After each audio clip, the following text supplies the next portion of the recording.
বন্ধুরা, আমি আজকে স্পেশাল স্টাইলের ম্যাগি বানাবো। তো প্রথমেই আমি তো কড়াইয়ে তেল গরম করে দুটো ডিম দিয়ে নিচ্ছি। ডিমগুলো যাতে কাঁচা না থাকে তো ভালো মতন ভেজে নেব।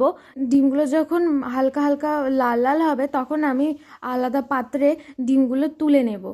তোলার পরে তারপরে আমি কড়াইয়ে ফোড়নের জন্য, মানে এটাই আমার স্পেশাল স্টাইল, যে আমি এইভাবে জিরা ফোড়ন আর শুকনো লঙ্কা কড়াইয়ে আলাদা ফোড়ন দিয়ে ওর মধ্যে পেঁয়াজটা সম্বারা দেই।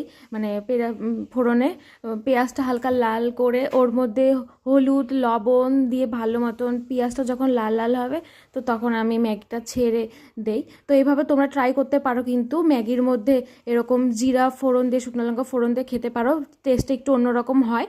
তো এটা আমি নিজে থেকেই, মানে আমার বাড়িতে আমি ট্রাই করেছিলাম, খুব সুন্দর হয়েছিল খেতে। এই দেখো আমি তারপরে কড়াইয়ে পেঁয়াজটা ভাজার পরে ম্যাগিটা দিয়ে দিয়েছি। ম্যাগি দেওয়ার পরে ডিমও দেওয়া হয়ে গেছে। তারপরে মশলা টশলা দিয়ে ভালো মতো নেড়েচেড়ে নামিয়ে নিয়ে